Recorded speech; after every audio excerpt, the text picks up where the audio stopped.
Good afternoon, ladies and gentlemen. Welcome to my presentation of the District Technology Training Plan. We'll start out with the demographics of the district. As you well know, the district is a very diverse district.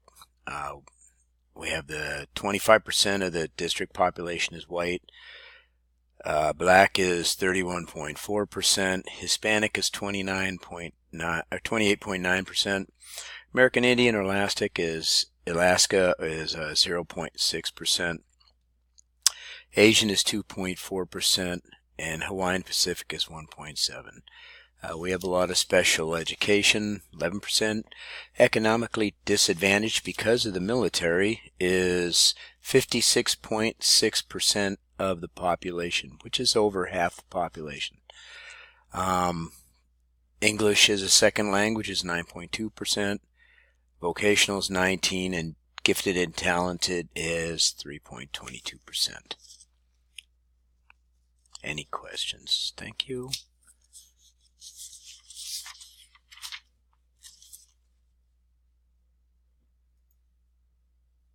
Alright, summary of the district issues. I listed those in the top 10, and you'll see that some of the top 10 is staff development and training, funding through fundraiser, grants, investors, or projects, student training, advancement of student learning goals and needs through technology, evaluation assessment of technology use and student learning in the classrooms, input from stakeholders, up-to-date technology and policies and procedures, and effective use of the technology. I arrived at this because I went to my fellow teachers, district technology people, and my school technology, and I asked them if they had to pick 10 things, what would it be? And they all selected these top 10. This was the majority of the collection, so that's what I picked. And this is what I'll base my training and my budget on.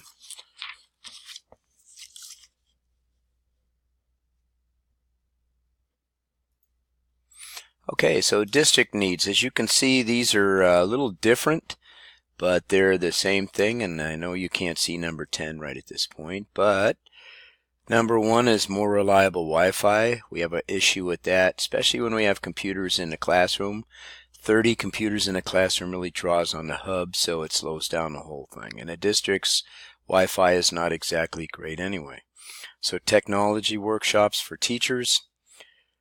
We have a lot of new teachers, but we have a majority or they've been around for a while, so they're not as much up to date as most people are on computers and how they work. All right, more money for technology.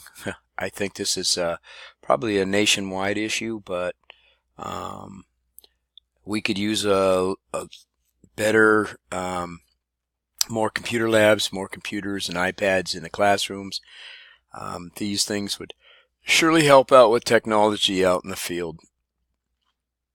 Personal laptops and handheld devices, I just explained that. Update the infrastructure. I know that one of the high schools just got updated with a fiber optic. All the schools should have at least fiber optic or maybe something a little better. And I realize a lot of these schools are old and that would be difficult, but that would be some of the needs. On-site support. We do have a district technology support person, but they're not exactly up to speed on some of the technology or the things that we would need. So maybe some sort of a support mechanism that we could get a hold of and they could come as quickly as possible instead of the 1 to 2 days turnover that we have. Technology that's compatible with each other.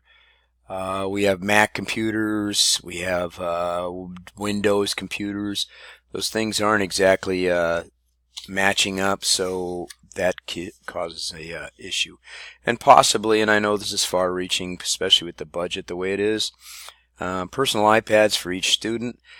This would be an awesome thing for the kids. They wouldn't have to worry about fighting for technology time.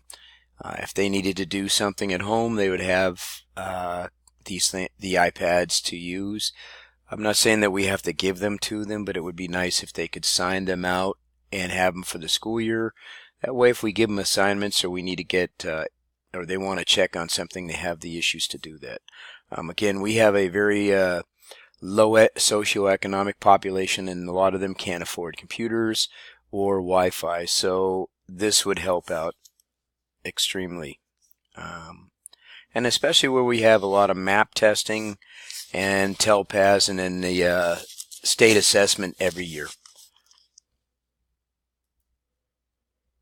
Our audience, the audience would be the staff that interacts with the students. So we'd want as many of them to be up to speed, at least as much as the kids are, on the computers and apps and programs that are out there. And we'd also want the English second language learner teachers there because there's a lot of those, and they're going to need the help to become acclimated with the computers or the iPads that we have. And if we put on language programs on there, that they're going to need to know how to run those.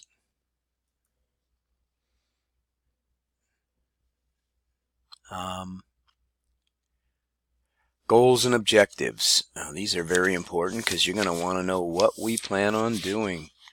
So our first goal is to student achievement and learning will increase the use of technology, and I believe that is a realistic goal. The objective will students will be able to increase and improve their learning and achievement through technology use. This has been proven. Goal number 2 is instructional staff will be deemed highly qualified in terms of utilizing and integrating technology in a classroom. This is a special need because we don't want the kids to know more than us, even though most of them do. The staff will be able to effectively integrate technology in the instruction after showing improvements in their skill level and knowledge base. I think that speaks for itself. Goal 3, funding and policies will work together to support instruction, student learning, and regarding technology. Okay, and the objective 3 would be district will create policy to ensure funding that is adequately received and allocated to support teachers and learning in the classroom regarding technology. This isn't exactly happening right now. When we as teachers want to use computers, we have to fight for them. Most of the time, the ELA and the math have control of that because of the state assessment, and the map testing, and TELPAS takes over after that. So it's a complete dogfight for computer time. Most of the time I teach history, I don't get the chance to use it. When I do, it's very limited, and a lot of times after I schedule the computer lab, it's taken away from me because there's other instructional things going on. So I hope that you consider this.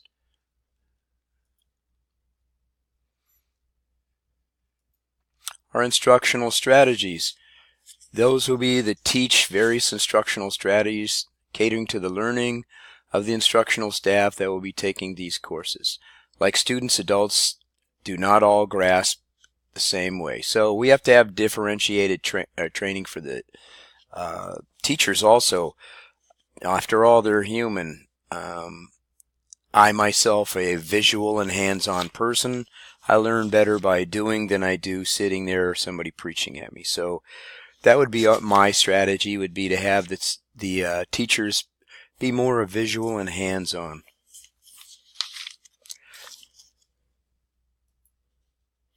Our 5-day workshop would be for them to participants and their teachers come in and learn how to set up a blog. I know this was a ongoing learning task for me to learn how to use blogging.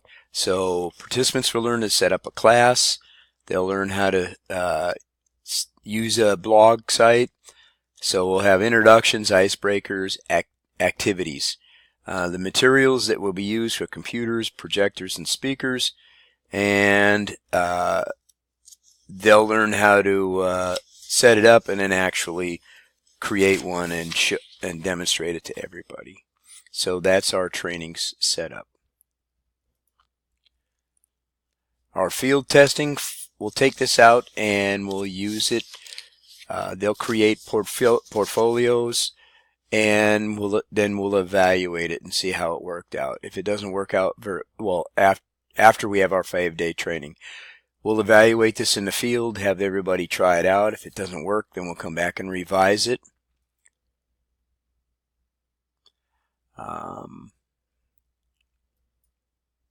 So our revision would be to we'll come back and that's 5-day.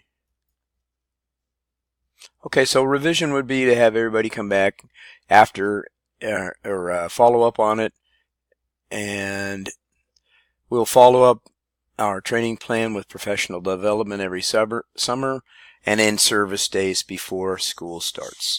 So that will be our that will be what we'll be doing.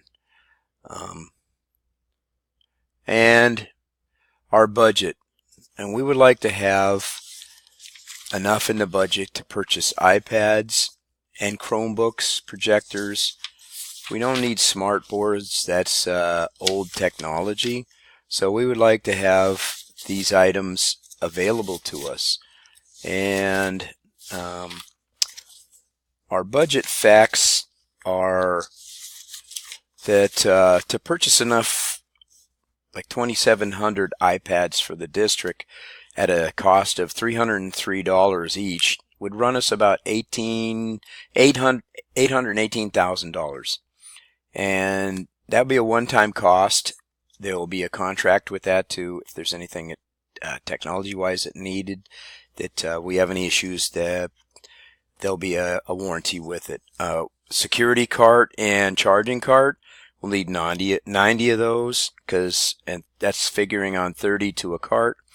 Those are at $200 each, and that will be about $18,000. Software and training, we won't need to spending on that because most of the teachers are pretty up on those type of technology, so they'll be using it. And then for the ESL learners, we'd at least like to purchase the Rosetta Stone software for their students, and that would be a cost of $209. And that would be one thing that would be what we would need. So in conclusion, I think my budget has covered everything that we need to cover, and I think you'll find that it's all inclusive, and that's my presentation to you, and I hope that you understand it. If you please have any questions, please contact me, and I will be happy to go over it again. Thank you.